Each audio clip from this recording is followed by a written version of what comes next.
If your happiness rises and falls with others' approval, you don't own your life, they do. It's time to take back control, build unshakable self-reliance, and finally feel whole on your own. Focus on Yourself. Audiobook by Vincent Harlow, published by Mindscape. Introduction. You're tired.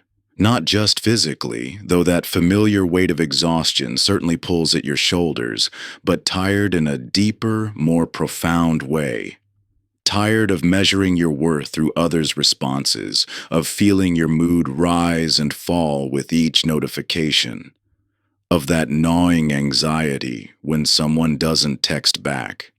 Tired of the constant performance, the careful curation of your life to maintain others' approval. The endless energy spent trying to ensure you're never left alone. In this hyper-connected world, you've learned to gauge your value through likes, validate your choices through consensus, and measure your success through comparison. When praise doesn't come, you deflate. When attention withdraws, panic sets in. The prospect of a weekend alone fills you with dread. Not because solitude itself is frightening, but because somewhere along the way, you've learned to interpret aloneness as evidence of your inadequacy. This invisible dependency has created a paradox. The more desperately you seek fulfillment from others, the more unfulfilled you feel. Each attempt to secure your happiness through external validation only deepens the underlying sense that you're somehow incomplete on your own. It's an exhausting cycle that promises connection but delivers only temporary relief from an ever-growing emptiness. But what if this very dependency, this belief that your completeness depends on others' presence and approval, is precisely what prevents you from experiencing the genuine connection you seek? What if a true relationship becomes possible only when you no longer require it for completion? This book introduces the concept of the inner lighthouse, your self-contained source of guidance, stability, and light that remains steadfast, regardless of who enters or exits your life. Just as a lighthouse doesn't depend on the ships it guides for its ability to shine, your worth, wisdom, and capacity for joy exist independently of others' recognition or response. The journey ahead isn't about building walls or rejecting meaningful relationships. Instead, it's about discovering the unshakable foundation of self-reliance that makes authentic connection possible. You'll learn to recognize the subtle ways you've outsourced your sense of worth, purpose, and identity to those around you, and reclaim the authority that was always yours. As you strengthen your inner lighthouse, you'll discover that emotional storms that once devastated you become navigable.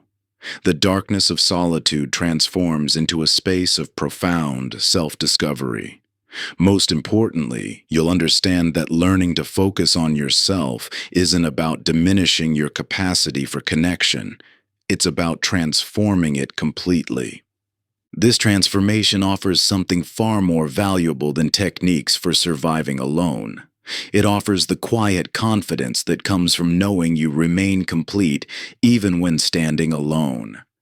When you no longer approach relationships from a place of emptiness, seeking to be filled, you become capable of true giving, true receiving, and true connection. The journey to self-reliance awaits. The lighthouse is yours to claim. Chapter 1. The Borrowed Identity. Like a chameleon that changes colors so frequently it forgets its natural state, you've become extraordinarily skilled at adapting to your environment. Each day brings a cascade of transformations.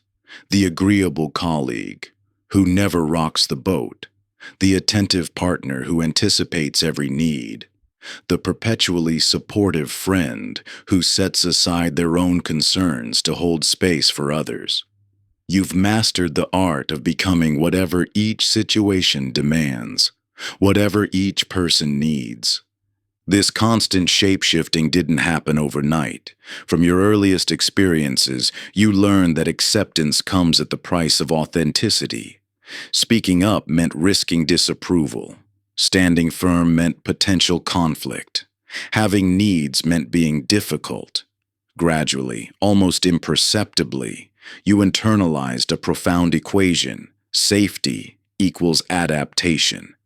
Now you find yourself in a peculiar predicament, visible to everyone yet known by no one, including yourself. When someone asks your preference, you automatically scan their expression for clues about the right answer. Your decisions aren't guided by internal wisdom but by external cues, anticipating what will please, what will maintain harmony, what will ensure you remain safely within the bounds of others' expectations. This pattern extends beyond simple preferences into the realm of identity borrowing. You adopt others' values without questioning whether they align with your own truth. You mirror others' perspectives until they feel like your own. You borrow entire worldviews from those around you, trying to navigate your life using someone else's map. But borrowed identities, like borrowed maps, inevitably lead to destinations that feel hollow and unfulfilling. You might resist this recognition, thinking, but isn't compromise essential for relationships? Isn't adaptation a sign of emotional intelligence? This reflection reveals a crucial distinction. Healthy adaptation flows from a secure sense of self. You know who you are and consciously choose when to bend. Identity abandonment, however, stems from not knowing who you are at all, having no internal compass to guide your choices. The path back to yourself begins with what we might call preference archaeology, the careful excavation of your authentic desires and values beneath layers of accommodation. Start with simple moments of truth. What would you choose if no one else's opinion mattered? What activities light you up from within, regardless of external validation? What values do you hold not because they were inherited or imposed, but because they resonate with your deepest truth? This journey of self-recognition forms the essential foundation for genuine autonomy. You cannot build self-reliance on borrowed identity any more than you can build a house on shifting sand. Only by reclaiming your authentic self can you begin the larger journey toward genuine independence and meaningful connection. The process requires courage, the courage to disappoint, to disagree, to stand apart. It demands the willingness to feel temporary discomfort for the sake of lasting authenticity. But with each small act of self-reclamation, each moment of choosing truth over adaptation, you begin to remember your natural state. Like the chameleon finally returning to its true colors, you discover that authenticity itself provides the safety you once sought through endless adaptation. This recognition that you've lost touch with your essential self isn't an endpoint, but a beginning. It's the first step toward building a life that flows from your core rather than conforming to others' expectations. As you progress through this journey, you'll discover that true connection becomes possible only when you show up as yourself, not as a reflection of what others want to see. Chapter 2: The Validation Addiction. The smartphone sits face down on the desk, but its presence consumes your attention like a black hole drawing in light. Every muscle in your body tenses with the urge to check it, to see if your post garnered likes, if your message received a response, if your existence has been acknowledged and therefore validated. This moment captures a profound truth about modern existence. We have outsourced our sense of worth to digital metrics and others' reactions, creating an exhausting cycle where our emotional stability rises and falls with each notification. This dependency isn't merely psychological, it's neurological. Each time you receive positive feedback, your brain releases dopamine, the same neurotransmitter involved in addiction. The instantaneous nature of digital validation has accelerated this natural human tendency, creating actual biochemical dependency cycles. Social media platforms have masterfully exploited this vulnerability, transforming abstract concepts like approval into quantifiable metrics that provide immediate, measurable feedback about our social standing. Like emotional weather vanes, we've become hypersensitive to the slightest shifts in others' responses. A delayed reply sends us spiraling into self-doubt. A lukewarm reaction to our accomplishments deflates our pride. The mental energy consumed by this constant monitoring, analyzing texts for subtle meanings, interpreting social media engagement, scanning faces for micro-expressions of approval or disapproval, depletes the very resources we need for genuine self-connection. This pattern often has deep roots in early experiences where external validation wasn't merely preferred. It was essential for emotional or even physical survival. Perhaps praise was the only reliable way to receive attention, or perhaps approval offered protection from criticism or rejection. These early lessons created neural pathways that equate external validation with safety, making the pursuit of others' approval feel as natural and necessary as breathing. Yet this dependency creates an impossible paradox. The more desperately you need others' approval, the less satisfying it becomes. Like drinking salt water to quench thirst, each hit of validation only intensifies the underlying craving. You might receive 100 likes on a post, but if your self-worth depends on that validation, no number will ever feel enough. You're caught in an endless chase for a satisfaction that remains perpetually out of reach. You might object, but don't we need feedback to grow? Isn't it important to consider others' perspectives? This resistance reveals the crucial distinction between constructive input and approval addiction. Feedback that serves growth comes from a place of self-directed learning. You choose to consider others' perspectives while maintaining your internal authority. Approval addiction, conversely, surrenders that authority entirely, making others' opinions not just valuable input, but the very foundation of your self-worth.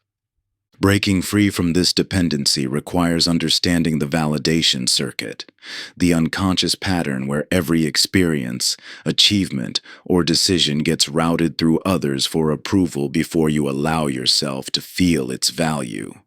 This circuit operates so automatically that you might not even recognize how completely it governs your choices, from the clothes you wear to the career paths you pursue. The process of validation withdrawal begins with deliberately interrupting this circuit.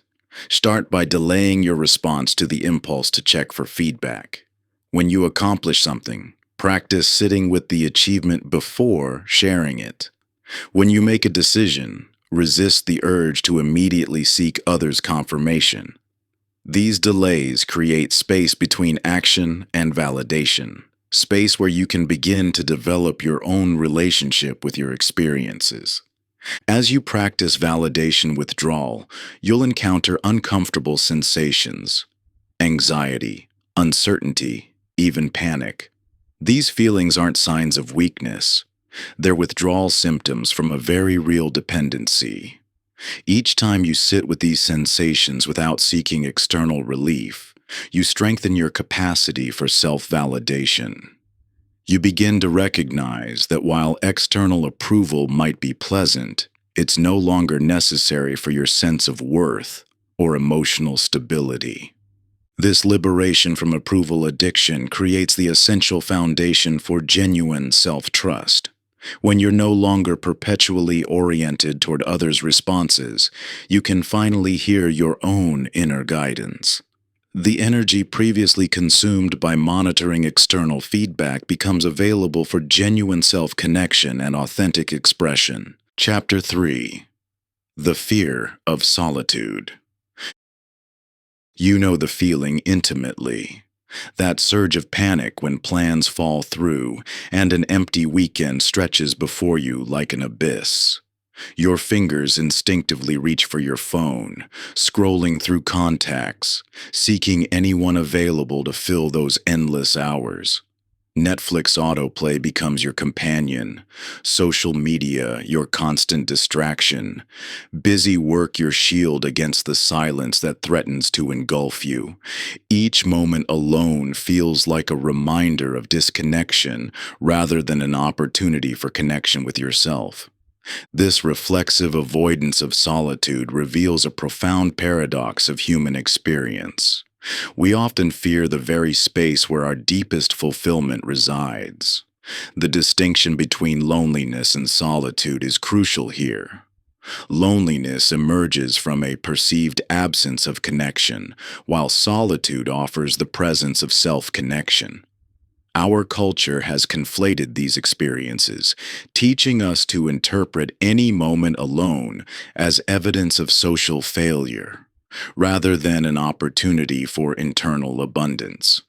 Think of your inner world as a garden, one that requires dedicated tending to flourish. Just as a garden needs periods of quiet nurturing to produce its bounty, your internal landscape requires undistracted attention to develop its full potential. When you constantly flood this space with external noise, whether through endless social interactions, digital distractions, or compulsive activity, you deny yourself the essential nutrients of self-discovery and growth. The discomfort you feel in solitude isn't evidence of something wrong with you. It's the natural uneasiness that accompanies any new relationship, including the one with yourself. Just as you wouldn't expect instant comfort with a new friend, developing ease with your own company requires patience and presence. This initial awkwardness often drives people back to distraction, preventing them from discovering the rich internal resources that lie just beyond their resistance. Your capacity for insight, creativity, and intuitive wisdom exists within you like seeds waiting to sprout. But these delicate growth processes require the nurturing conditions of silence and presence. When you constantly fill every moment with noise, whether external or internal, you create an environment where these essential aspects of yourself cannot take root and flourish. The fear that embracing solitude means choosing isolation reveals a fundamental misunderstanding. True interdependence, the ability to form meaningful connections while maintaining your sense of self, paradoxically requires the capacity to be contentedly alone. Without this foundation, relationships become exchanges of need rather than sharing of wholeness. Consider how different your social choices would be if you approach connection from a place of self-contained fulfillment rather than desperate avoidance of being alone. How would your relationships transform if you could discern between connections that genuinely enrich your life and those that merely fill space? Your journey toward comfortable solitude begins with small steps. Moments of undistracted presence that gradually expand as your self-relationship deepens. Start with 5 minutes of sitting with yourself, not in meditation or structured activity, but in simple presence. Notice the urge to reach for your phone, to turn on music, to do anything that would distract from this moment of self-companionship. These urges aren't failures. They're opportunities to practice gentle persistence in developing your capacity for solitude. As you build tolerance for these quiet moments, you'll discover something remarkable. The emptiness you feared doesn't exist. Instead, you'll find a rich internal landscape waiting to be explored, a source of wisdom and creativity that only becomes accessible when you dare to be fully present with yourself. This capacity to be peacefully alone represents more than personal comfort. It becomes the foundation for every authentic choice in your life. When you no longer need others to fill an internal void, You can choose relationships based on genuine resonance rather than desperate avoidance of solitude. Your connections become expressions of wholeness rather than attempts to achieve it. The silence that once felt threatening gradually transforms into a sanctuary, a space where you reconnect with your essential nature and replenish your internal resources. This is the paradoxical gift of embracing solitude. In learning to be genuinely alone, you discover you were never truly lonely, only disconnected from your own abundant presence. Chapter 4: The Comparison Trap. You scroll through your social media feed, each image hitting like a tiny judgment. There's your college roommate announcing her promotion to CEO, a high school acquaintance showing off their perfectly renovated home, an old colleague embarking on yet another exotic vacation. With each swipe, your own life seems to shrink, your accomplishments dissolving into insignificance. By the time you put down your phone, that familiar heaviness has settled in, the weight of not measuring up. This constant comparison has become the invisible ruler by which we measure our lives, creating an exhausting game of catch-up we're destined to lose. The metrics seem clear: status, wealth, appearance, influence. Yet these borrowed standards never quite fit the unique shape of your journey. When you hold your life up against someone else's highlight reel, you're not seeing reality. You're viewing your complete story through the lens of their carefully curated moments. Modern technology has transformed our natural tendency for social comparison into an overwhelming flood of data points about others' lives. Every achievement, acquisition, and adventure becomes another criterion against which you judge your worth. But this externally oriented measurement system creates a fundamental disconnect from your authentic path. Think of it this way: attempting to evaluate your life using someone else's metrics is like trying to measure temperature with a ruler. The tool itself isn't wrong, it's simply the wrong instrument for what you're truly trying to understand. When you adopt external standards of success, you overlook the subtle internal signals that indicate genuine alignment with your path. This comparison as theft doesn't just steal your contentment, it robs you of the ability to recognize and celebrate your unique journey. Like trying to grow a desert flower using a rainforest care guide, measuring yourself against others' paths ignores the specific conditions that allow you to thrive. The culture of quantification surrounds us, assigning numerical values to everything from professional success to social connection. Likes, followers, income brackets, square footage. These metrics create an illusion of objective measurement while obscuring a deeper truth. Fulfillment cannot be calculated on a universal scale. Some might argue that comparison provides motivation for growth. There's truth in this. Witnessing others' achievements can inspire possibility and expand our sense of what's achievable. But there's a crucial difference between using others' success as inspiration and using it as a measurement of your worth. The first elevates, the second diminishes. Your authentic journey carries its own natural metrics, internal indicators that signal when you're aligned with your true path, versus merely meeting external expectations. These personal measures might include your sense of purpose in daily activities, the depth of your relationships, or your capacity to face challenges with resilience. They're often quieter than society's loud benchmarks, but ultimately more meaningful. When you find yourself caught in comparison's grip, pause to examine whose measuring tape you're using. Does this standard actually align with your values and aspirations? Or have you unconsciously adopted someone else's definition of success? Remember that trying to grow someone else's garden will always feel hollow compared to cultivating your own unique landscape. Moving beyond comparison requires developing your own authentic metrics, measurements that track your growth against your previous self rather than against others. This isn't about lowering standards.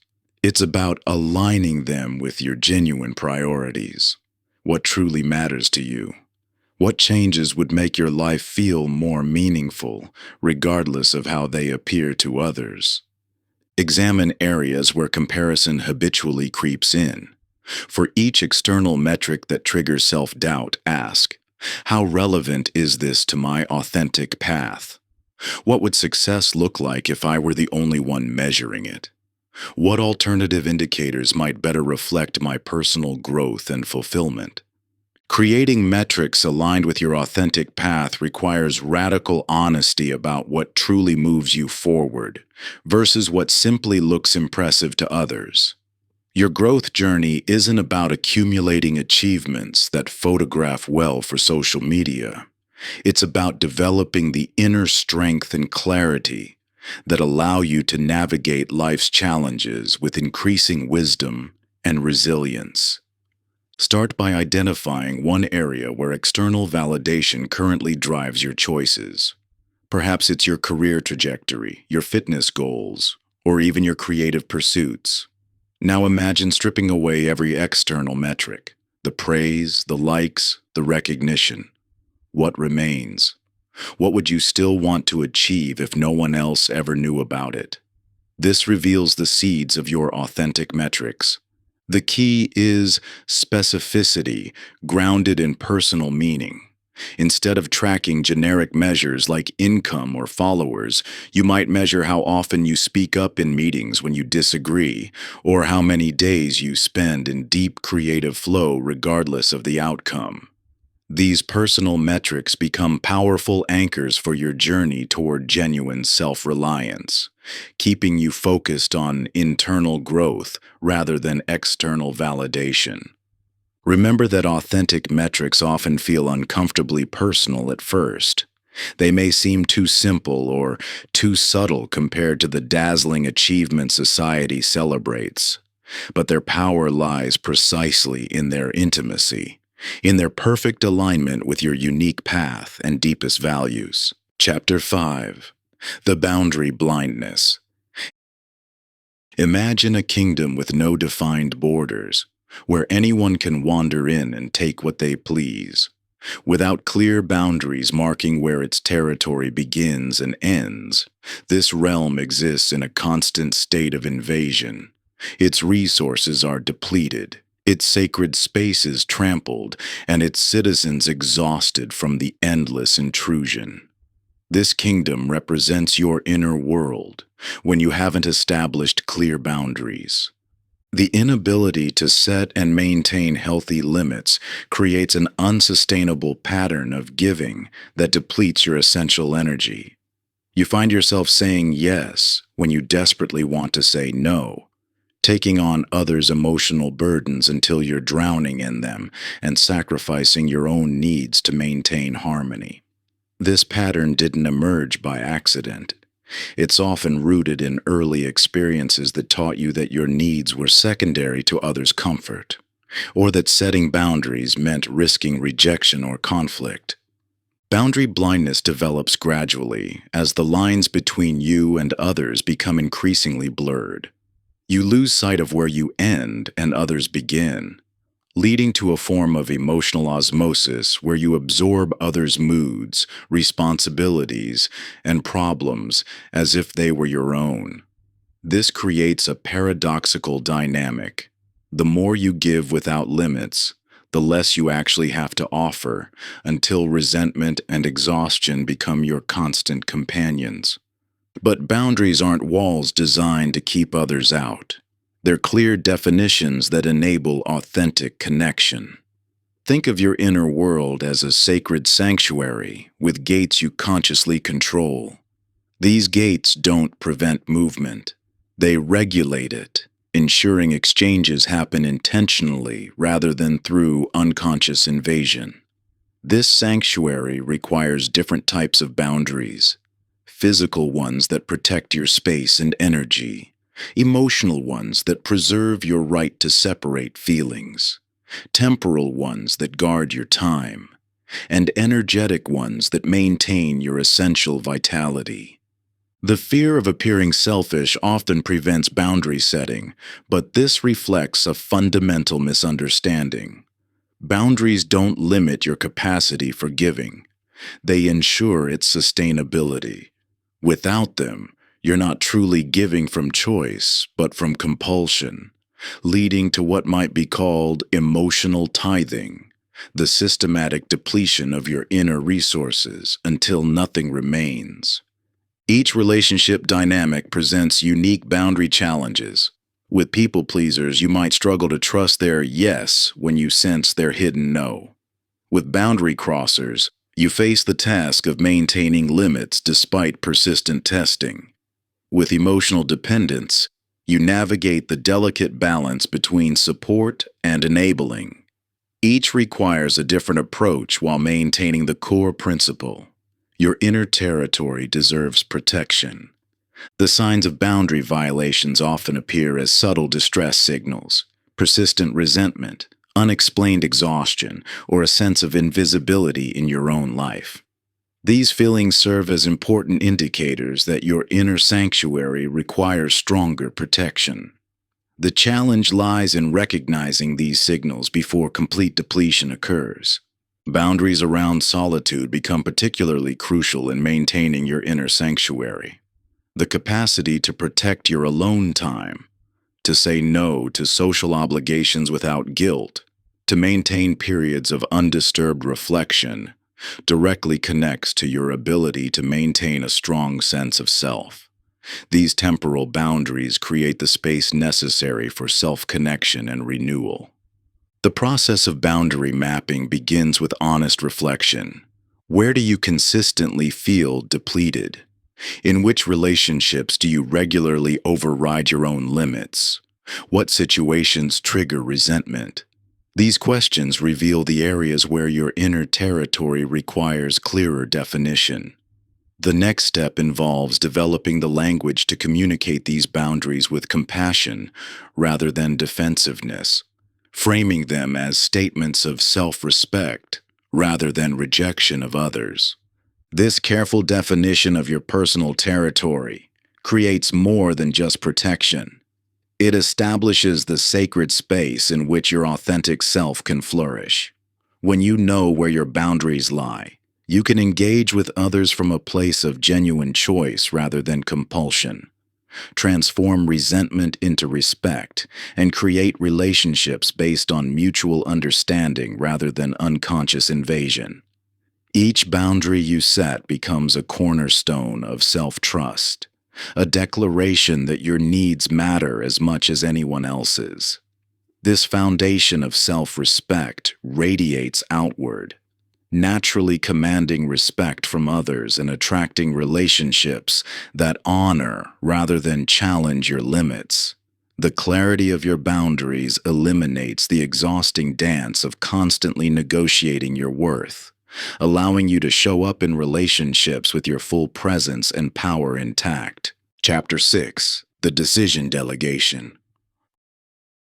Watch someone's phone light up with message after message, each one asking different friends what they should do about a relatively simple decision. Should I take this job offer? What do you think about this apartment? Is this relationship worth pursuing? Even questions as minor as, what should I have for dinner? Or, should I go to this event? Become group decisions, filtered through multiple perspectives before any action can be taken.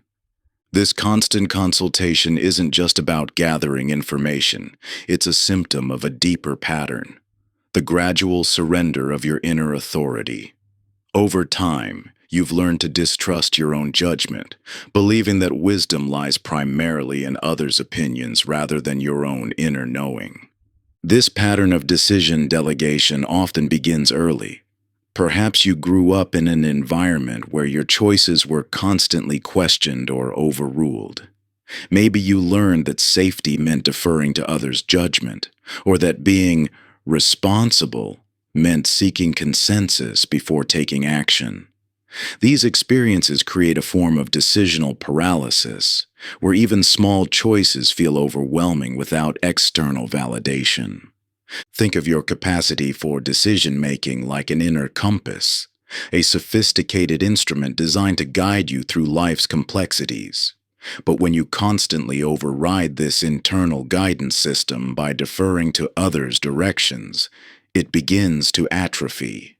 The signal becomes weaker, harder to discern amid the noise of external opinions.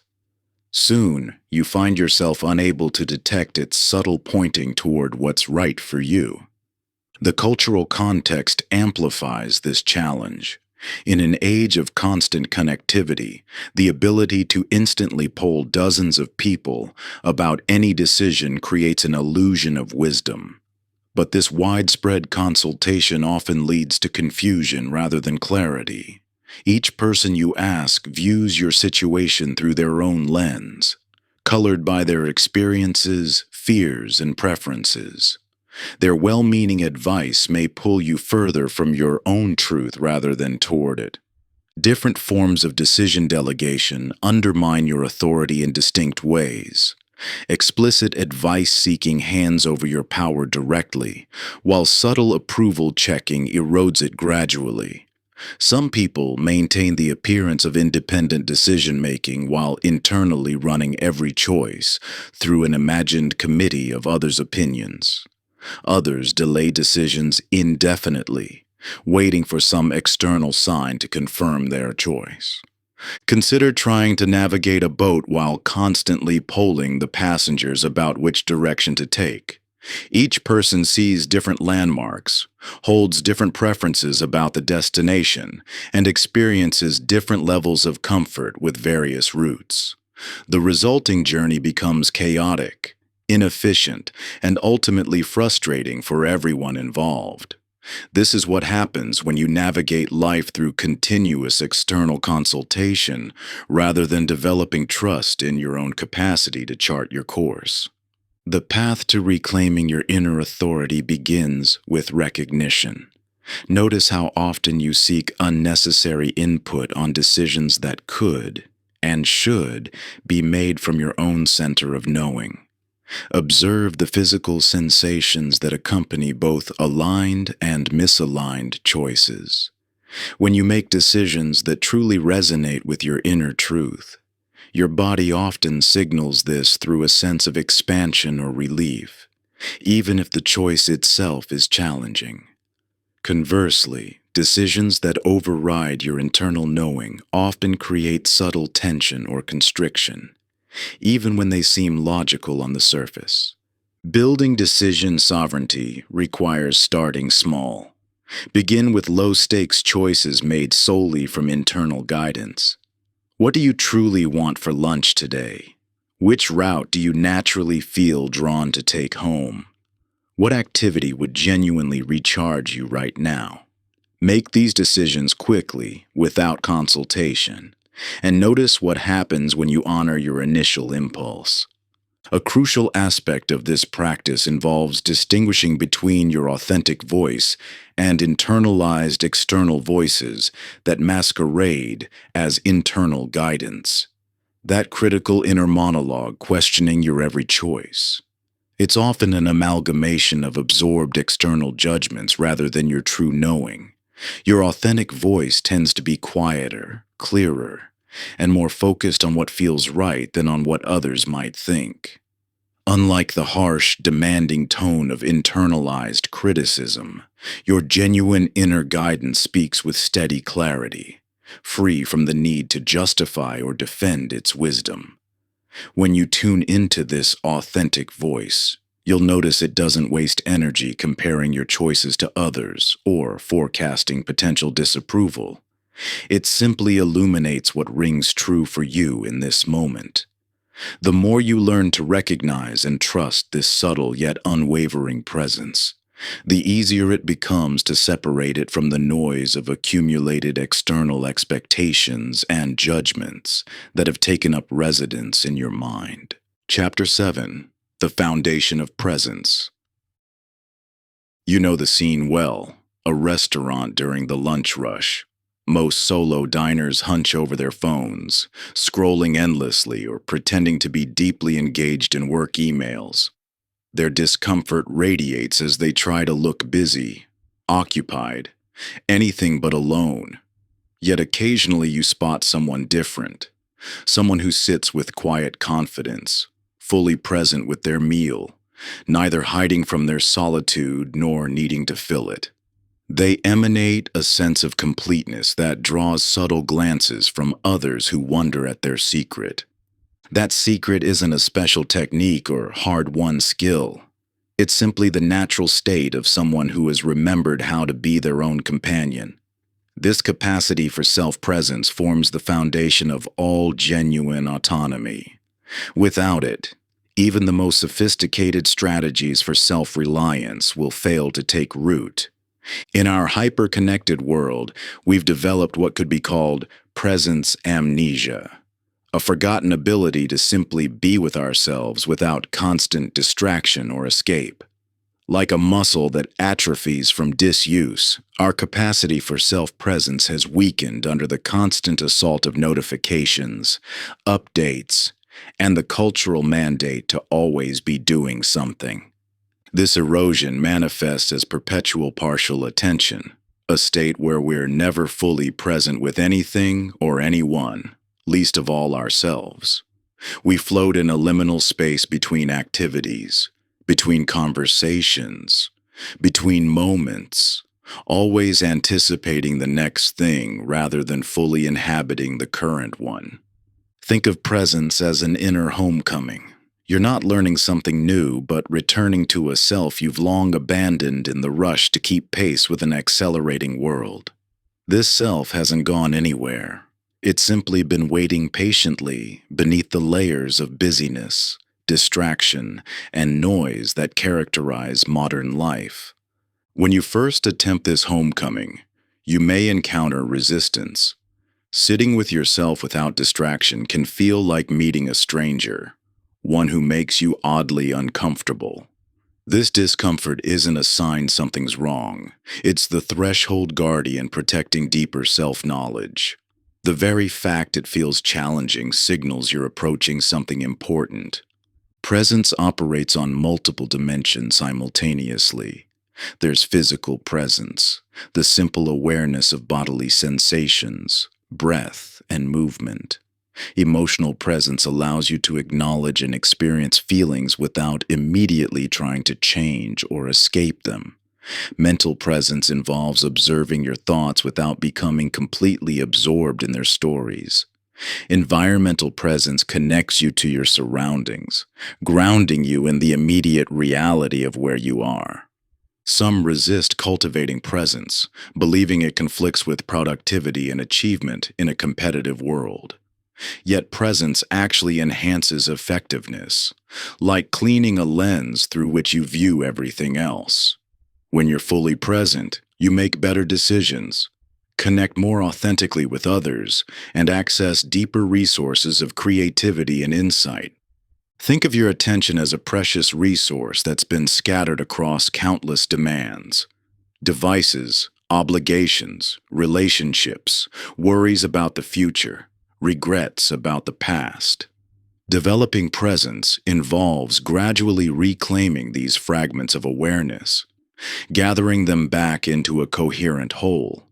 This reclamation doesn't happen through force, but through patient, persistent invitation. The process begins with brief moments, 30 seconds of feeling your breath while waiting for coffee to brew, 1 minute of noticing physical sensations while stopped at a traffic light, 5 minutes of watching thoughts pass without following their stories. These small instances of presence create stepping stones toward longer periods of comfortable solitude. As presence deepens, you discover something surprising. The self you've been avoiding isn't the uncomfortable stranger you feared, but a wise companion you've always had. This companion doesn't need constant entertainment or distraction. It doesn't require validation from others or endless stimulation to feel complete. It simply exists, aware and accepting, providing a steady center from which all other aspects of self-reliance naturally arise. This steady center becomes your foundation, the quiet confidence you noticed in that solo diner who seemed so at ease. It's not that they've mastered some special technique. They've simply remembered what you're now remembering. How to come home to yourself. Like a lighthouse finding its own beam after years of scanning the horizon, you recognize that the comfort you sought in others was always within you. You rediscover the simple joy of your own company, the peaceful satisfaction of moving through the world as a complete being. What once felt like isolation transforms into sovereignty. The natural state of someone who knows their own worth isn't diminished by solitude. Chapter 8. The Voice of Intuition. The scene is familiar to anyone who's ever overridden their inner knowing. That quiet voice whispers caution about a business partnership, but external evidence looks promising. Others encourage the opportunity. The numbers make sense. So you push aside that persistent feeling in your gut, rationalize away the subtle tension in your shoulders, dismiss the way your energy drops whenever you discuss the details. Months later, when facing exactly the complications you secretly anticipated, you wonder why you didn't trust what you somehow knew all along. This pattern of dismissing inner guidance in favor of external validation reflects a deeper cultural conditioning. In a world that prizes data, logic, and measurable evidence, intuition often gets relegated to the realm of wishful thinking or superstition. Yet beneath this skepticism lies a profound truth.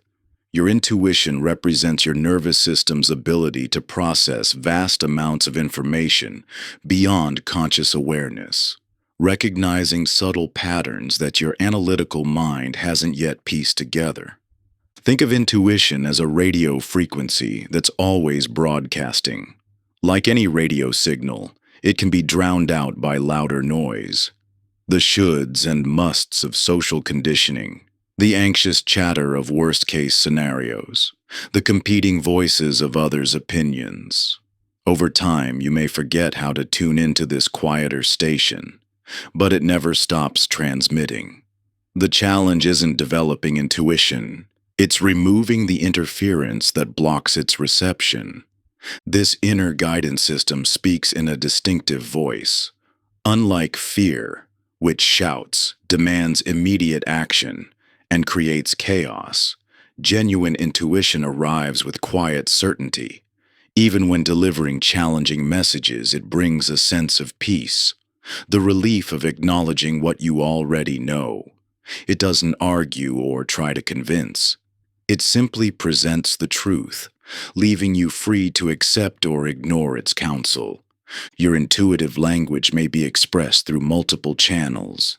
Some people receive guidance primarily through physical sensations, a lightness in the chest for yes, a heaviness for no. Others notice emotional shifts, subtle changes in energy when considering different options. Still others receive direct knowing or mental images that convey meaning. Understanding your personal intuitive dialect is crucial for strengthening this connection. The process of reclaiming intuitive trust resembles archaeological excavation. Your natural knowledge lies buried beneath layers of doubt, external authority, and beliefs about what constitutes valid information.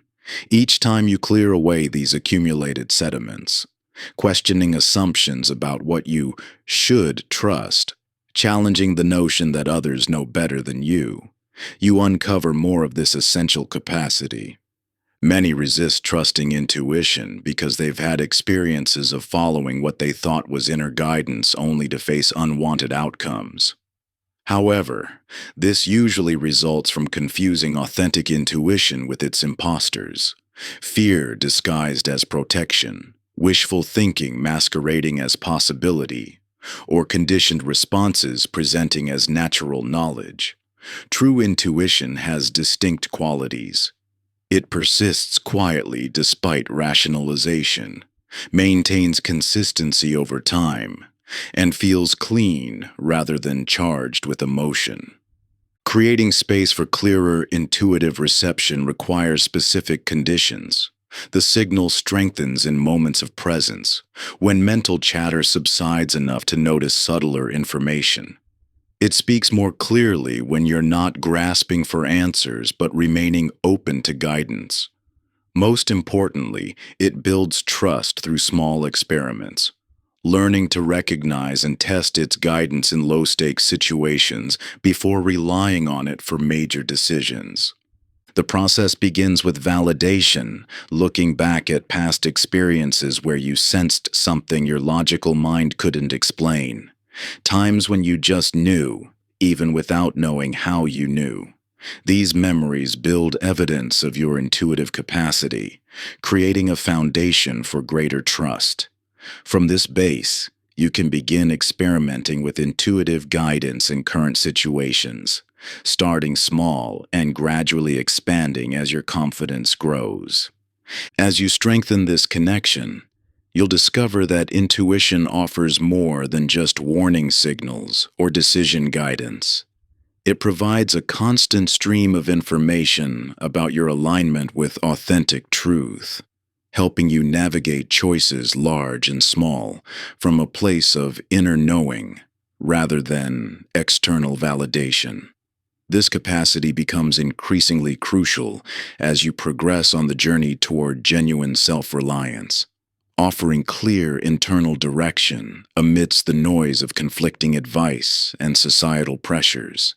Your intuition becomes a trusted compass, revealing not just what feels right, but what resonates with your deepest values and aspirations. In moments of uncertainty, this inner guidance system cuts through the fog of others' opinions and cultural expectations, illuminating the path that aligns with your authentic nature. The more you honor these subtle nudges and insights, the more precisely they guide you toward choices that serve your highest good. Not through rigid rules or external metrics, but through an unwavering connection to your own inner truth. Chapter 9. The Art of Self-Validation. You're in a meeting when a colleague criticizes your presentation. Their words seem to bypass all defenses, landing with devastating accuracy. Hours later, you're still replaying the interaction, each mental repetition further eroding your confidence. The criticism has become your truth, overshadowing months of positive feedback and successful projects. This automatic surrender to external perspectives, this immediate deference to others' judgments over your own knowledge, reveals a deeper pattern that undermines your autonomy at every level. This tendency to prioritize others' views while dismissing your own didn't develop by accident. From early childhood, many of us learned that external validation carried more weight than our internal experience. Well-meaning authority figures taught us to doubt our perceptions, override our emotions, and seek outside confirmation before trusting our own reality. Over time, this conditioning created a habit of self-invalidation so automatic you might not even recognize it happening. Think of yourself as both the artist and appreciator of your life's masterpiece. An artist who constantly defers to others' interpretations of their work, never developing their own aesthetic understanding, remains forever dependent on external critique. Similarly, when you habitually dismiss your own experience in favor of others' perspectives, you lose touch with your internal guidance system, the very compass meant to direct your journey. This pattern creates a particular vulnerability.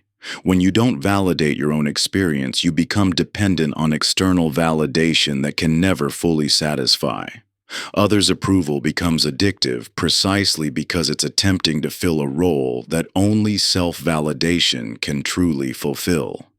Like trying to fill a bucket with a hole in the bottom, no amount of external confirmation can compensate for this fundamental self-abandonment.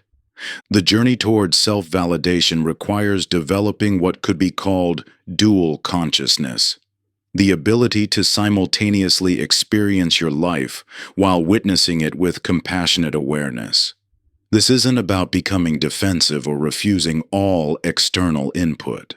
Rather, it's about establishing yourself as the primary authority on your own experience, while remaining open to perspectives that genuinely serve your growth. Consider how you've been holding court proceedings about your worth, your choices, and your reality, but you've appointed others as both judge and jury while silencing your own testimony. This creates an inherently skewed verdict, one that can never fully account for the rich complexity of your lived experience. True self-validation means reclaiming your seat in this inner courtroom, ensuring your voice is heard first and clearest among all others. The path to becoming your own witness begins with recognition, simply noticing when you automatically defer to external perspectives without consulting your own knowledge. This awareness itself begins to shift the pattern, creating a small pause between others' input and your response. In this pause lies the seed of your reclaimed authority. As you develop this capacity, you'll discover that self-validation doesn't mean rejecting all external input or becoming defensively self-justifying. Instead, it means developing the discernment to recognize which external perspectives merit consideration and which simply reflect others' projections or limitations. This discernment emerges naturally as you strengthen your connection to your own inner knowing. Particularly crucial is learning to validate your emotional experiences, even and especially when others don't understand or agree with them. Your emotions carry vital information about your needs, boundaries, and values. When you invalidate these internal signals in favor of others' rationalization or judgment, you lose access to this essential guidance system. Building this capacity for self-validation creates a fundamental shift. External feedback no longer carries the power to devastate because it first must pass through your own considered assessment. You become less vulnerable to manipulation and more capable of discerning which input actually serves your growth. This inner stability, this unshakable trust in your own experience, forms the essential foundation for genuine autonomy in all areas of life. When you develop this internal filter, others' opinions transform from absolute verdicts into potentially useful data points that you can evaluate objectively. Their words may still carry weight, but they no longer possess the authority to override your lived experience or diminish your inherent worth. This shift liberates you from the exhausting cycle of seeking approval and allows you to engage with feedback from a place of grounded wisdom rather than desperate need. Chapter 10. The Power of Self-Companionship. You walk through your door after a major accomplishment at work, landing the project, giving the perfect presentation, solving the impossible problem. The excitement bubbles inside you, a champagne bottle ready to pop. But as you share the news through texts or calls, each lukewarm, "that's nice" response deflates you further until the victory feels hollow. In this moment, you discover how deeply you've outsourced your emotional experience to others, making their reactions the arbiter of what deserves celebration or acknowledgement in your life. This emotional dependency runs deeper than most realize. Society teaches us that proper emotional processing requires external validation, that our feelings only become real or valid when witnessed by others. This creates a persistent vulnerability. Your emotional well-being remains perpetually tethered to the availability, capacity, and willingness of others to hold space for your experience. Consider how often you diminish your own emotional experiences when others can't or won't engage with them. The pride that fades when no one notices. The grief that gets buried when others tell you to move on. The fear that's dismissed when others say you're overreacting. Each instance reinforces the unconscious belief that your emotions require external permission to exist. The path to emotional self-sufficiency begins with recognizing your inner counsel, the diverse aspects of yourself capable of meeting different emotional needs. Just as you might turn to different friends for different types of support, you can develop internal resources for comfort, celebration, wisdom, and strength. This isn't about replacing external connections, but developing the emotional foundation that makes those connections richer rather than desperate. When you feel anxious, instead of immediately seeking reassurance from others, you can learn to sit with yourself, acknowledging the fear while accessing your inner wisdom that has navigated challenges before. When you achieve something meaningful, rather than waiting for others' approval to feel proud, you can fully celebrate your own accomplishment, letting the joy exist independently of external recognition. Think of emotional self-banking, making regular deposits of self-recognition, self-appreciation, and self-acknowledgement. These deposits create reserves you can draw upon during challenging times, rather than finding yourself emotionally overdrawn and desperately seeking external resources to replenish yourself. This capacity becomes particularly crucial during experiences typically associated with loneliness. Instead of letting a disappointing moment spiral into isolation when others aren't available to comfort you, you develop the ability to hold space for your own pain with the same compassion you'd offer a dear friend. Rather than dimming your excitement when others don't match your enthusiasm, you learn to fully embrace and celebrate your joys, allowing their full expression regardless of external response. The practice of emotional self-sufficiency doesn't mean never sharing your feelings or seeking support from others. Instead, it transforms these exchanges from desperate needs to enriching choices. When you can truly be there for yourself, you no longer approach relationships from emotional hunger, seeking others to fill an internal void. This creates the foundation for connections based on mutual sharing rather than dependency. Building this inner relationship requires the same patience and attention you'd invest in any important connection. Just as you wouldn't expect instant intimacy with a new friend, developing trust and fluency with your own emotional world takes time.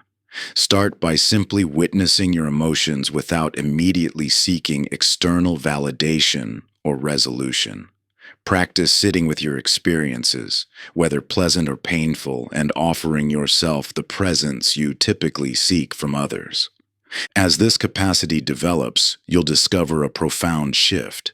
The desperate need for others to understand, validate, or celebrate your experience begins to soften.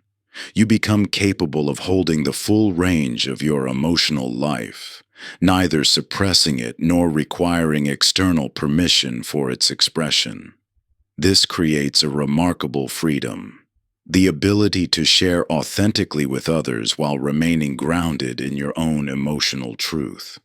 Your inner world becomes a sanctuary you can always access, a source of comfort and celebration that travels with you everywhere.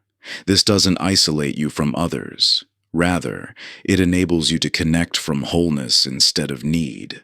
When you can truly be there for yourself, every relationship becomes a choice rather than a necessity, enriching your life without being responsible for your emotional survival.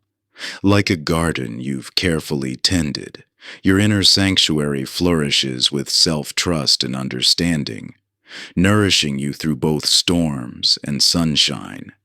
You no longer grasp relationships to fill an inner void. Instead, you approach connections with an open heart and steady presence, Knowing your worth remains intact regardless of others' responses.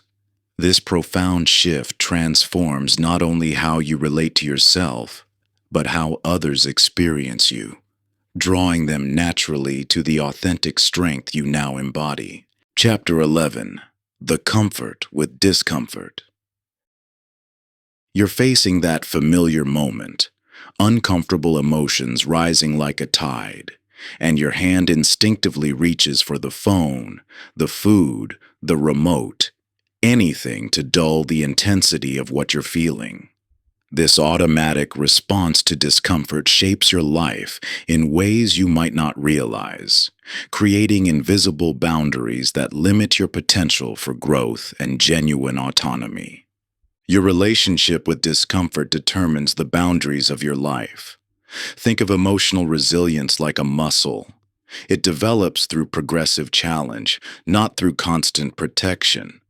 When you immediately seek relief from every uncomfortable sensation, you inadvertently train yourself to require external regulation, creating a dependency that undermines your fundamental capacity for self-reliance. The modern world offers countless ways to avoid sitting with difficult feelings. Technologies, substances, relationships, and endless distractions provide immediate escape routes from emotional discomfort. While these momentary reprieves might feel like self-care, they often prevent the development of your internal resources, like building a house on sand instead of solid ground. This avoidance creates a shrinking spiral. The less you tolerate discomfort, the smaller your comfort zone becomes, until life itself feels like a minefield of potential triggers requiring constant management and external support. Your world gradually contracts to fit within the narrow boundaries of what feels immediately comfortable, sacrificing growth and authentic expression for the illusion of safety. Consider how this plays out in relationships. When you can't tolerate the discomfort of potential rejection or disapproval, you become unable to express authentic opinions or set necessary boundaries. If you can't sit with the unease of solitude, you'll accept relationships that don't serve your highest good simply to avoid being alone. Each instance of avoidance reinforces your dependency on external comfort, making genuine autonomy feel increasingly out of reach. The development of discomfort tolerance parallels physical training. Just as a muscle grows stronger through progressive resistance, your capacity to handle emotional, mental, and interpersonal challenges expands through gradually increasing exposure while maintaining self-connection. This isn't about seeking suffering for its own sake.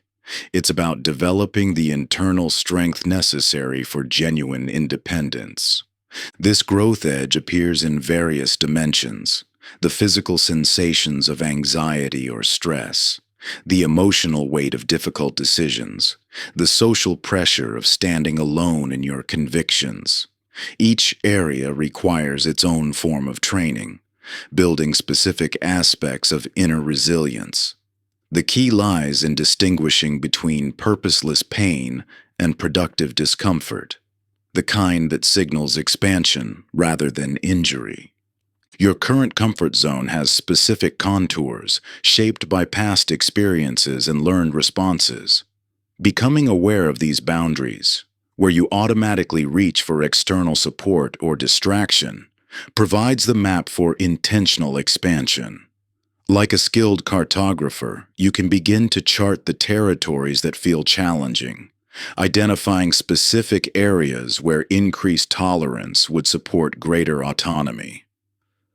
The process of expanding your comfort zone requires deliberate, graduated exposure to challenging situations while maintaining connection with yourself. This might mean sitting with the urge to check your phone when alone, tolerating the discomfort of someone's disapproval without seeking immediate reassurance, or facing uncertain outcomes without rushing to premature resolution. Particularly crucial is developing tolerance for the specific discomforts associated with autonomy. making decisions without consensus, spending time in solitude, facing criticism without defensive reactions. These challenges form the core training ground for genuine self-reliance. The path of embracing discomfort transforms your relationship with life itself.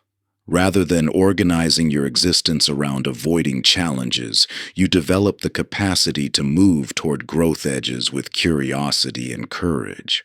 This shift fundamentally alters what's possible in your life, expanding your ability to stand firmly in your sovereignty regardless of external circumstances.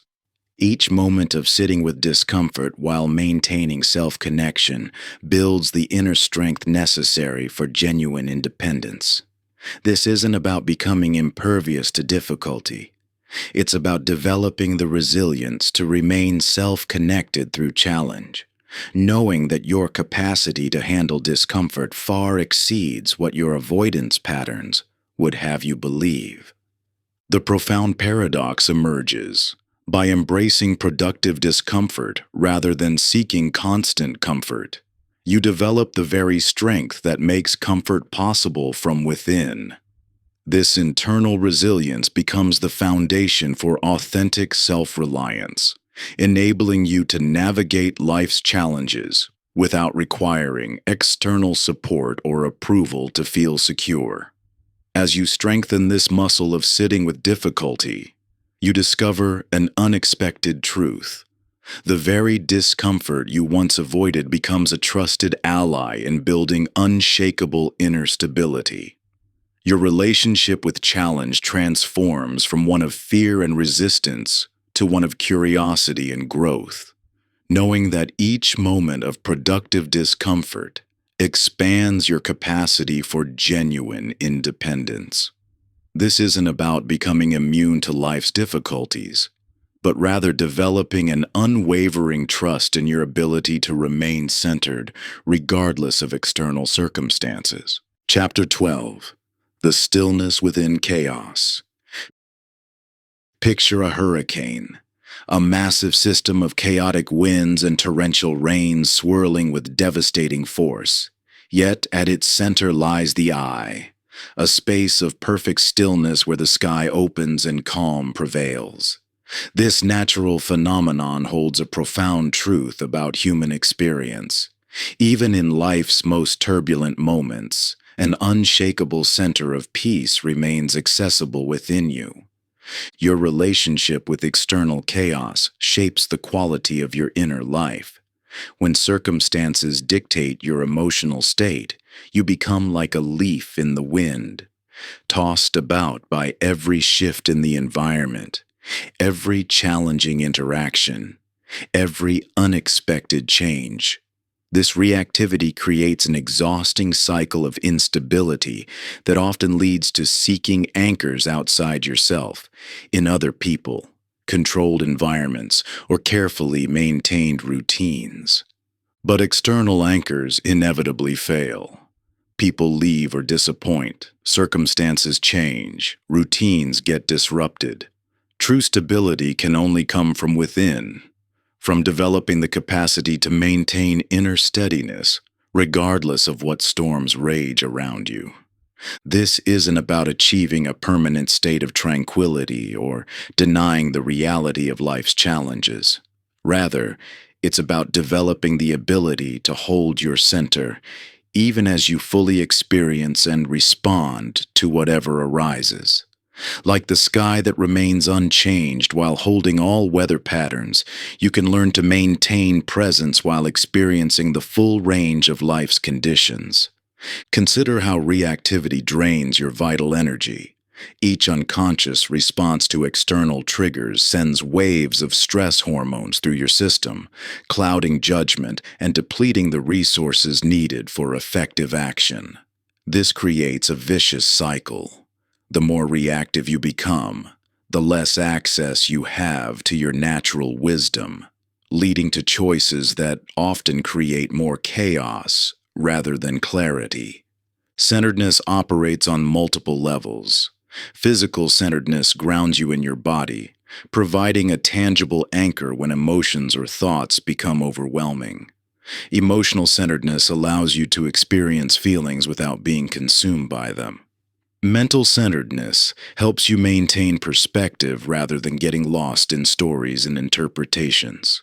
Spiritual centeredness connects you to something larger than momentary circumstances, providing a broader context for whatever you're facing. This isn't about passive acceptance or detached observation. True centeredness enhances rather than diminishes your capacity for effective action. When you respond from stability rather than reactivity, your actions arise from wisdom rather than fear, from choice rather than compulsion. Think of building an inner monastery, a sanctuary of peace you carry within you always. This isn't an escape from reality, but rather a stable platform from which to engage with life more fully. Unlike external safe spaces, this inner sanctuary remains accessible regardless of where you are or what's happening around you. The path to centeredness begins with recognizing your specific reactivity patterns. Notice what types of situations, interactions, or internal states tend to knock you off center. What are your habitual responses? Do you seek immediate distraction?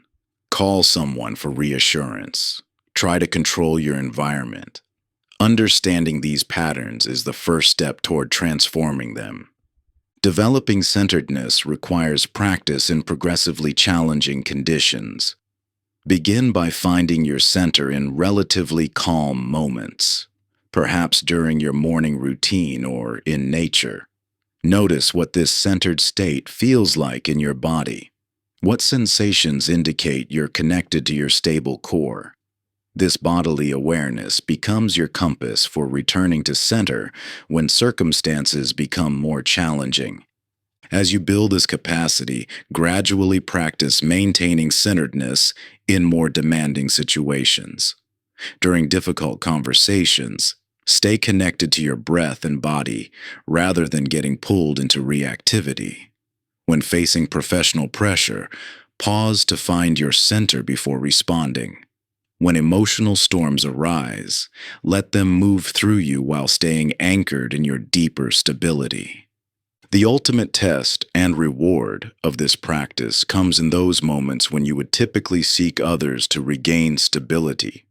Instead of immediately reaching for your phone or seeking external reassurance, pause. Turn toward your inner sanctuary. Let yourself feel whatever discomfort arises while maintaining connection with your centered awareness.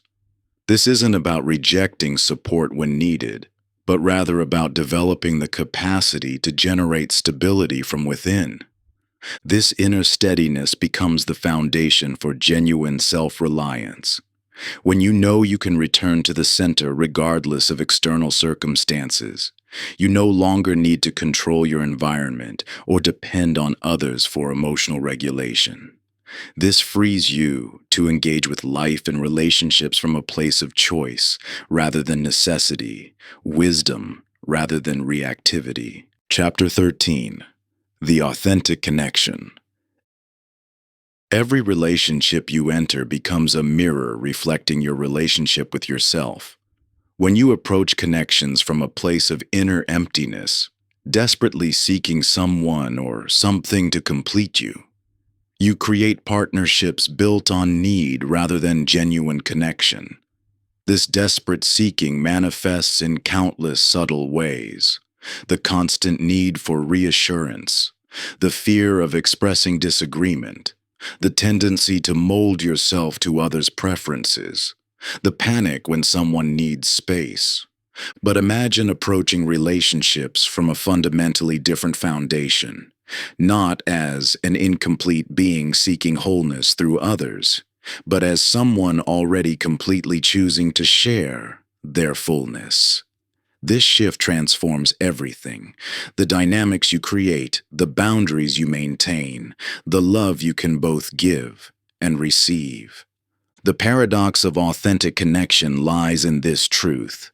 Genuine intimacy becomes possible only when you no longer require it for completion. When you enter relationships from wholeness rather than lack, You create space for true giving rather than desperate taking. You develop the capacity to see others clearly rather than through the distorting lens of your own needs and fears. Like rivers meeting the ocean, healthy relationships allow each person to maintain their essential nature while creating something larger together. The ocean doesn't complete the river. It receives its fullness.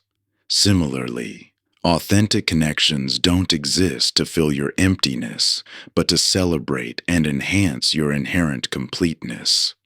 This perspective challenges the prevalent cultural narrative that romanticizes dependency, portraying relationships as the solution to inner emptiness. Popular media perpetuates the myth that finding the one will solve your problems and complete your life. This narrative creates relationships characterized by clinging rather than genuine intimacy, where fear of loss becomes stronger than joy of connection. Dependency manifests in various dimensions of relationship. Emotional dependency leads to excessive validation seeking and inability to process feelings independently. Intellectual dependency manifests as constantly deferring to others' opinions and judgments. Practical dependency shows up as helplessness in managing basic life tasks without support. Spiritual dependency appears as seeking others to provide meaning and purpose. Each form of dependency can transform into an authentic connection when approached from wholeness.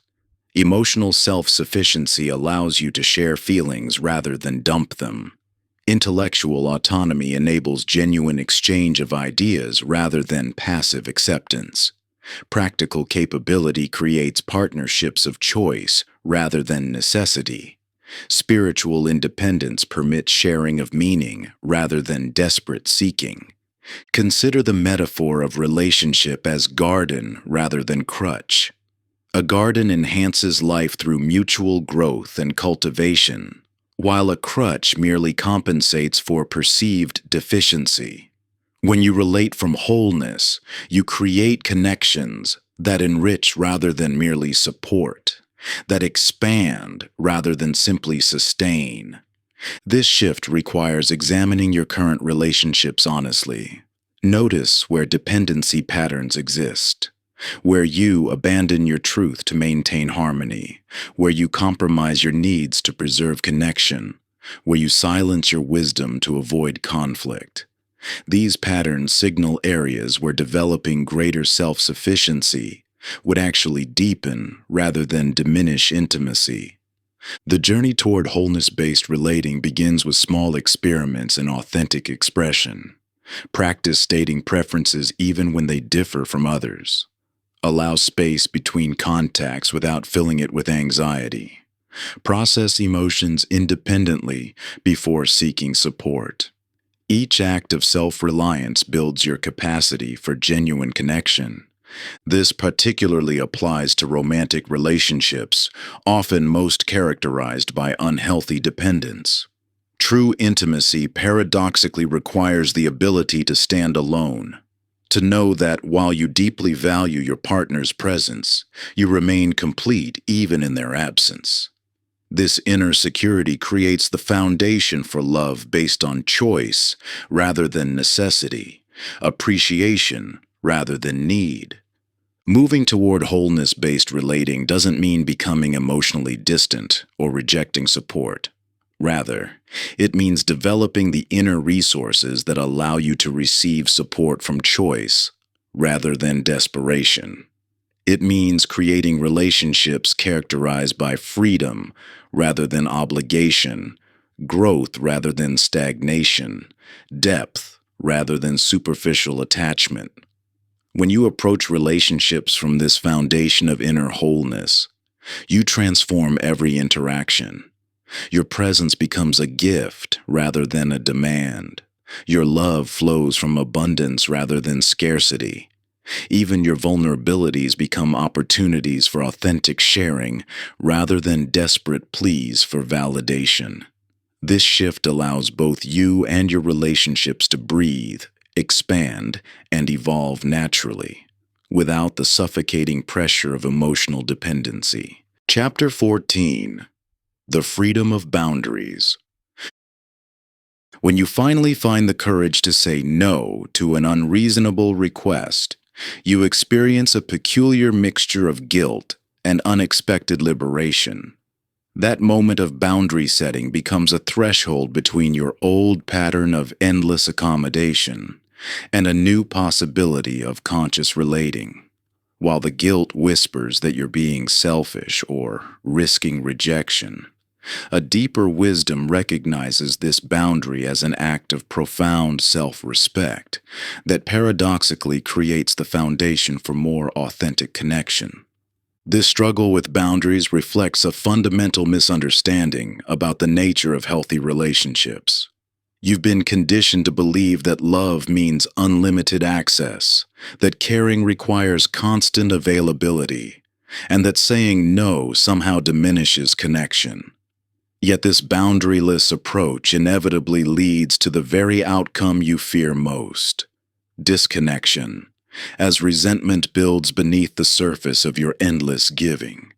Consider how a river without banks cannot flow purposefully. It dissipates into a formless marsh. Similarly, relationships without clear definitions lose their vitality and direction. These emotional property lines don't restrict connection. They create the container that makes genuine intimacy possible. When you know where you end and others begin, you can choose conscious engagement rather than falling into unconscious enmeshment. The cultural narrative that equates boundaryless availability with love has created generations of exhausted individuals trying to prove their worth through endless accommodation. This pattern manifests in countless ways: staying in conversations that drain you because you fear appearing rude, taking on others' emotional burdens because you believe that's what good friends do, or sacrificing your own needs because you've been taught that self-care is selfish. Yet true intimacy requires two whole individuals choosing to share space while maintaining their distinct sovereignty. Like neighboring countries with clearly defined borders, this mutual respect for boundaries creates the safety necessary for genuine exchange. When both parties know their limits will be honored, they can open themselves to deeper levels of vulnerability and connection. Your boundaries serve as emotional toll booths, ensuring fair energy exchange in relationships. They allow you to assess what's being asked of you and consciously choose your level of engagement rather than defaulting to automatic yes responses. This conscious choice-making transforms relationships from unconscious patterns of giving and taking into intentional partnerships based on mutual respect. Different relationships require different types of boundaries. Emotional boundaries protect your right to your own feelings without taking responsibility for others' emotional states. Physical boundaries define your comfort with touch and personal space. Temporal boundaries guard your time and energy. Energetic boundaries preserve your right to maintain your own mood and atmosphere regardless of others' states. The resistance you encounter when setting boundaries often comes from those most accustomed to your boundaryless presence. Their pushback reflects discomfort with the new relationship dynamic rather than any actual harm you're causing. Understanding this helps you maintain your limits with compassion rather than defensiveness. Establishing clear boundaries requires a new language, one that expresses limits without apology while maintaining connection, instead of defensive justifications or hostile pushback. Conscious boundary setting communicates from a place of self-respect and care for the relationship. Notice how this transforms "I can't help you because I'm too busy" into "I want to support you and also need to honor my existing commitments." When you begin setting boundaries, you may experience temporary discomfort as relationships adjust to new patterns. This discomfort signals growth rather than damage, like a muscle strengthening through healthy resistance. Each time you honor your limits, you build relational integrity that allows for deeper, more sustainable connection. Your capacity for conscious relating grows as you practice maintaining these boundaries consistently over time. Each clear yes or no becomes an act of self-trust that paradoxically creates greater trust within your relationships. As you demonstrate respect for your own limits, you teach others how to engage with you in ways that honor both your sovereignty and the connection you share. The beauty of this evolution lies in its ripple effect. When you stand firmly in your truth without wavering, you give others implicit permission to do the same. Your relationships transform from fragile constructs built on obligation into resilient bonds anchored in mutual respect and authentic choice. The initial discomfort of setting boundaries dissolves into a profound sense of ease as both you and those around you learn to navigate this more intentional way of relating. Chapter 15: The Solitude Sanctuary. When you anticipate a weekend alone with genuine excitement rather than dread, you've crossed a profound threshold in your journey towards self-reliance. This transformation, from viewing solitude as deprivation to recognizing it as an opportunity for deep self-connection, marks a fundamental shift in your relationship with yourself.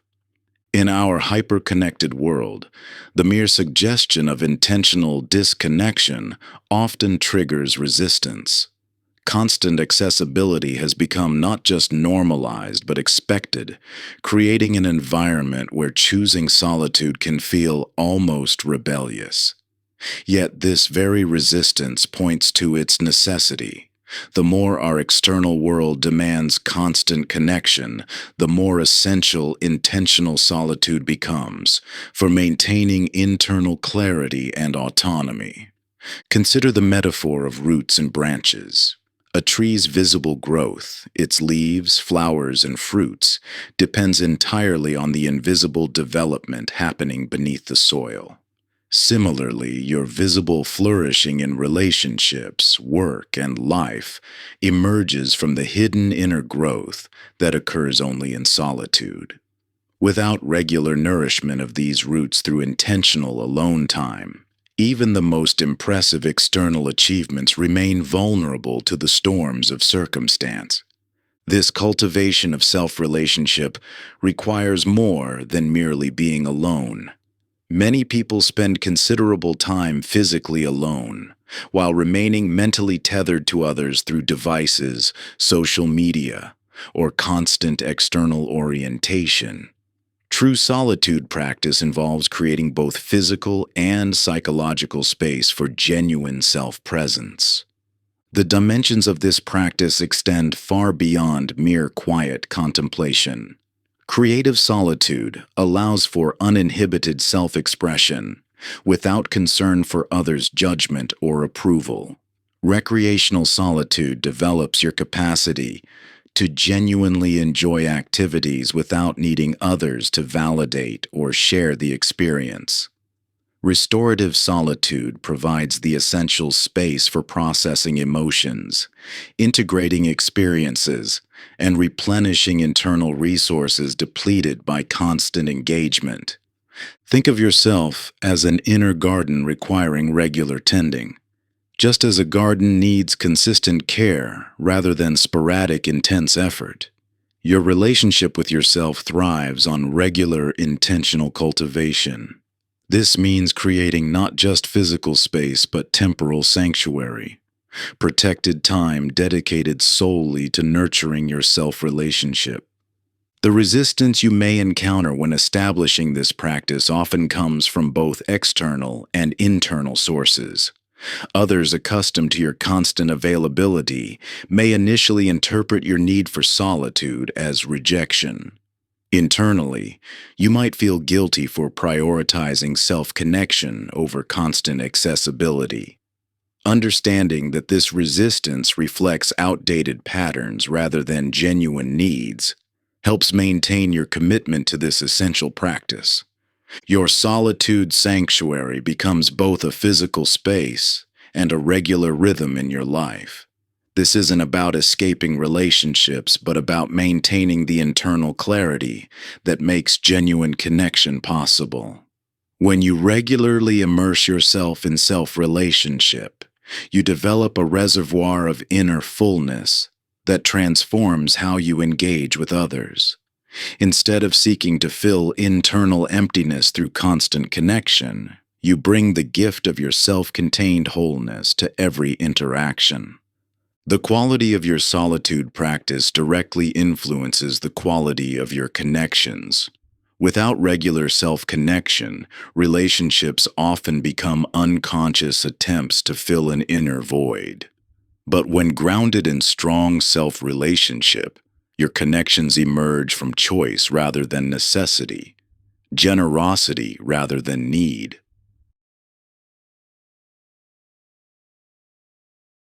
This shift from viewing solitude as something to endure to recognizing it as essential nourishment marks a crucial milestone in your journey toward self-reliance. As you develop this practice, you'll discover that the time you spend cultivating your relationship with yourself becomes not just tolerable, but deeply fulfilling. A sanctuary you return to not from obligation, but from genuine desire for the renewal and clarity it provides. The moments alone transform from spaces of restless waiting into opportunities for profound inner connection, where each breath draws you deeper into your own wisdom and strength.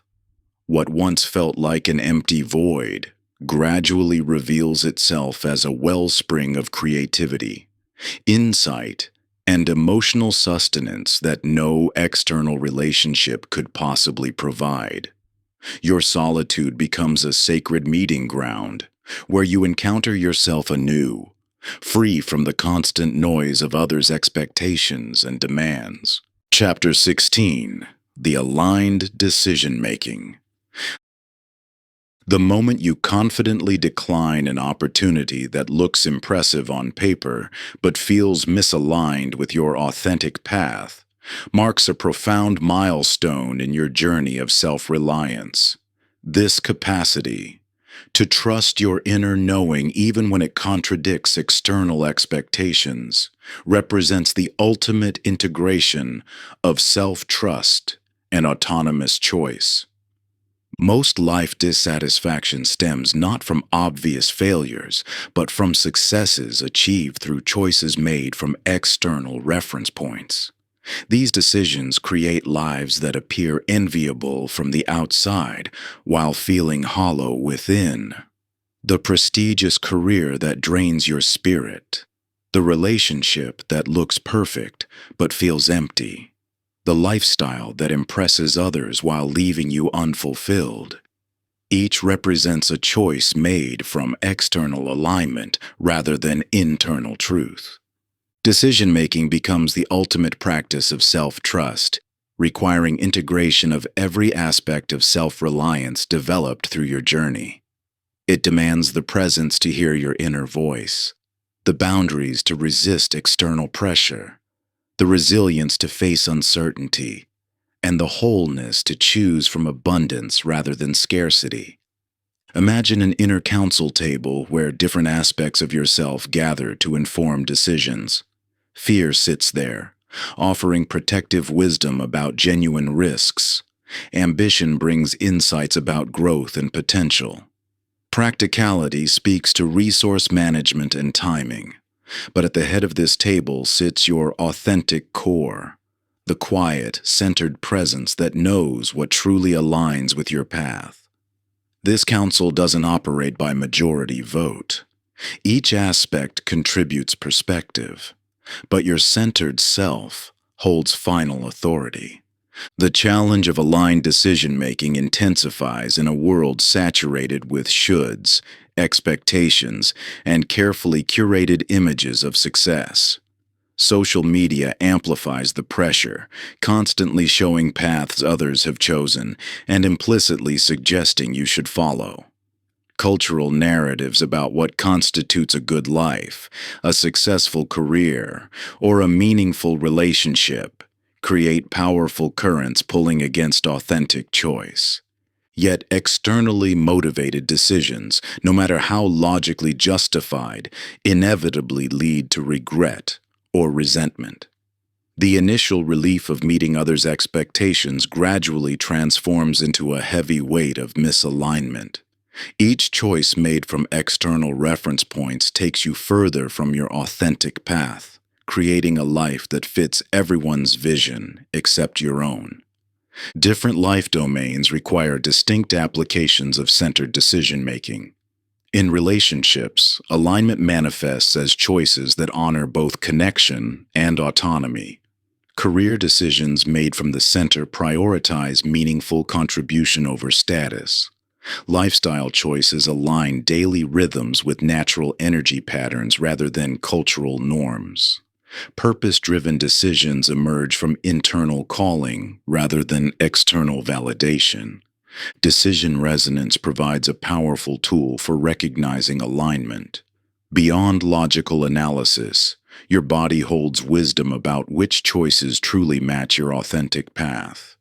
This resonance manifests as a subtle but unmistakable sense of rightness, a feeling of coming home to yourself rather than stretching to fit external molds. Creating space becomes essential for centered decision-making. The constant noise of others' opinions, social media influences, and cultural expectations drowns out the subtle voice of authentic knowing. Only in intentional stillness can you distinguish between fear-based reactions and grounded intuition, between conditioned responses and genuine alignment. Clarity emerges not from endless analysis, but from deep presence with yourself. Rather than exhaustively weighing pros and cons, centered decision-making flows from a clear connection with your authentic truth. This doesn't mean ignoring practical considerations, but rather viewing them through the lens of internal alignment rather than external pressure. The stakes feel highest precisely when centered decision-making matters most. Career transitions, relationship commitments, lifestyle changes. These pivotal moments typically attract the most external input while requiring the clearest internal connection. Yet these high-stakes decisions also offer the greatest opportunity to strengthen your trust in authentic choosing. Each decision made from your center, whether large or small, reinforces your capacity for aligned choice. Like muscle strengthening through use, your ability to choose from authentic knowledge grows with practice. Gradually, this creates a life that feels genuinely yours, not a collection of choices made to please others or fulfill external expectations, but an authentic expression of your unique path. This represents the ultimate integration of self-reliance, the capacity to make decisions that honor your truth while remaining open to wisdom from all sources. It transforms choice-making from a source of anxiety into an opportunity for deeper alignment, each decision becoming another step toward a life that resonates with your authentic essence. Through this balanced approach, you develop an unshakable confidence in your inner compass while maintaining the humility to recognize valuable insights wherever they appear.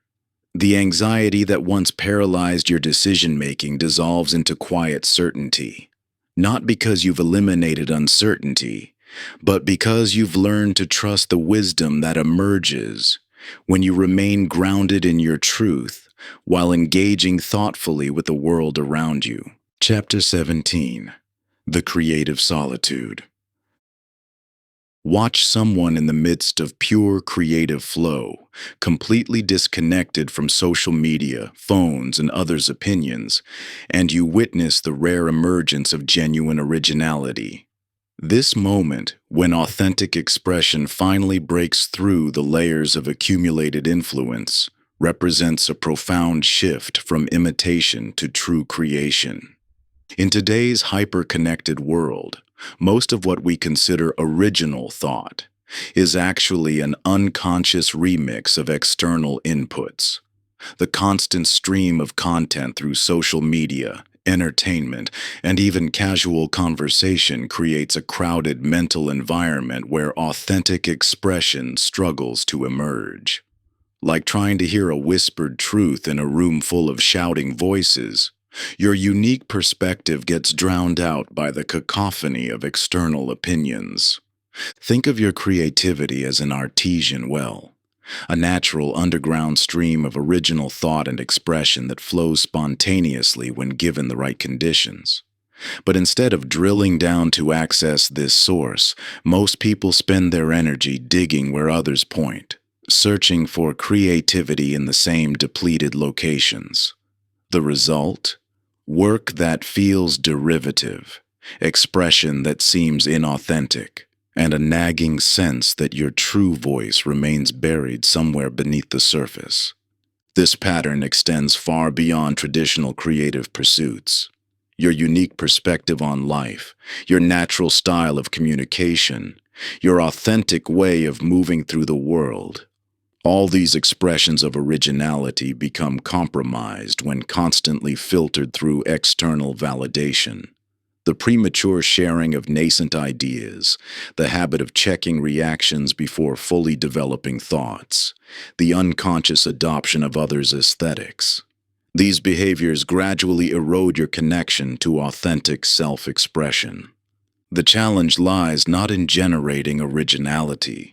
Your unique perspective already exists within you, but in creating the conditions that allow it to emerge. This requires developing what we might call creative sovereignty, the ability to protect your authentic expression from premature exposure to external judgment or influence. Like a seed that needs darkness and isolation to germinate, original ideas require an incubation period free from the distorting effects of others' opinions. This doesn't mean rejecting all external input. Rather, it involves developing discernment about when to open yourself to influence and when to protect your creative space. Consider how a photographer must periodically clean their lens to capture clear images. Similarly, you must regularly clear your mental space of accumulated influences to perceive your authentic perspective. The process begins with recognition, becoming aware of how external inputs shape your expression. Notice how your creative impulses often mirror recent consumption, how your aesthetic choices unconsciously align with current trends, how your thoughts echo the latest podcast or social media discourse. This awareness creates the necessary space between influence and expression. Creating conditions for original thought requires what we might call input fasting, deliberate periods of disconnection from external content. This practice isn't about permanent isolation, but strategic solitude that allows your unique perspective to surface. Like clearing a muddy pond, when you stop adding new sediment, the water naturally becomes clear. The key lies in developing what we might call creative containment, the ability to hold and develop ideas before exposing them to external influence. This means resisting the urge to immediately share or seek validation for emerging thoughts. It means creating protected spaces, both physical and temporal, where your authentic expression can develop without premature exposure to judgment or comparison. This practice of creative sovereignty extends beyond artistic expression into every area of life. Your unique way of solving problems, your natural leadership style, your authentic approach to relationships. All these expressions become more genuine when protected from constant external reference. The goal isn't to reject influence entirely, but to ensure that external input enriches rather than overrides your authentic voice. Consider how a wine must age in darkness before it develops its full character. Similarly, your unique expression requires protected space to mature. This means developing what we might call creative discernment, the ability to distinguish between influences that enhance your authentic voice and those that merely create noise. The journey toward authentic expression requires courage, the willingness to potentially stand apart from current trends or prevalent opinions. It demands trust in your inner guidance even when it leads in unexpected directions. Most importantly, it requires patience, giving your unique perspective the time and space it needs to fully emerge. When you access your authentic expression, you contribute something genuinely original to the world rather than simply adding to the echo chamber of recycled ideas. This represents the deepest form of creative self-reliance, not independence from all influence, but the ability to transform external input through the lens of your unique perspective. Your authentic voice acts as an alchemical force, transmuting everything it touches into something distinctly yours. Even familiar concepts take on new life when filtered through your singular way of seeing and understanding the world. This isn't about rejecting what came before. It's about metabolizing influences so completely that they become inseparable from your own creative DNA, emerging as something entirely new and unmistakably authentic. Chapter 18. The Sovereign Self. Picture the profound difference between standing alone atop a mountain in desperate isolation versus experiencing that same solitude with a deep sense of connection to everything while remaining distinctly yourself. This state of integrated autonomy represents the culmination of your journey, not toward separation from others, but toward freedom from dependency that enables genuine connection through choice rather than need. Throughout this transformative path, you've developed crucial foundations, reclaiming your authentic identity, breaking free from external approval, transforming aloneness into wholeness, finding your authentic measure, honoring your inner territory, and making choices from your center. Each element has contributed to building your inner lighthouse, that internal structure of self-sufficiency, guidance, and stability that now stands complete. This lighthouse doesn't just illuminate your path. Its radiance extends across the waters of life, touching others not through desperate seeking, but through the natural overflow of your self-contained wholeness. This is the paradox at the heart of true autonomy. The less you require others for completion, the more authentically you can connect with them. Consider how this integration transforms every domain of your life. In work, you no longer chase validation through achievement, but express your unique contributions from a place of inherent worth. In relationships, you don't seek to fill an inner void, but share the abundance of your self-contained wholeness. Your sense of purpose flows from internal alignment rather than external expectations, and your legacy becomes not what you desperately tried to prove, but what naturally emerged from your authentic being. This sovereignty isn't a permanent state you achieve once and forever. It's a practice requiring continuous renewal. There will be moments when the old pull toward dependency feels strong, when external chaos threatens to overwhelm your inner stability. Yet with each conscious choice to return to your center, you strengthen the foundation of your autonomy. Like an integrated orchestra where every instrument plays its unique part while contributing to the greater harmony, your internal aspects now work together rather than competing for dominance. Your thoughts, emotions, intuition, and actions align in coherent expression of your authentic self, rather than fragmenting under external pressures. This achievement of sovereignty doesn't diminish your capacity for connection, it exponentially increases it. When you no longer approach others from lack, your presence becomes a gift rather than a demand. Your relationships transform from mutual dependency to mutual enhancement, each person bringing their wholeness to create something greater than either could alone. This integration means you can navigate life's challenges from a stable core rather than being tossed by circumstantial storms. You can maintain boundaries without defensiveness, make decisions without excessive consultation, and face solitude without fear. Your choices flow from internal alignment rather than external reference points. You've discovered that true autonomy isn't about building walls, but about developing such strong internal roots that you can remain steadfast while staying open to genuine connection. This is the profound difference between independence and isolation. One strengthens relationships while the other prevents them. The radiance of your inner lighthouse doesn't just serve your own navigation. It provides a living demonstration that inspires others to discover their own sovereignty, without trying to convince or convert. Your example of integrated autonomy naturally illuminates possibilities for those still struggling with dependency. This journey toward wholeness continues to unfold, each day bringing new opportunities to choose sovereignty over dependency, authentic expression over external validation, and genuine connection over desperate attachment. The practices and insights you've gained serve as your ongoing foundation, supporting you in maintaining your self-contained wholeness while engaging fully with life.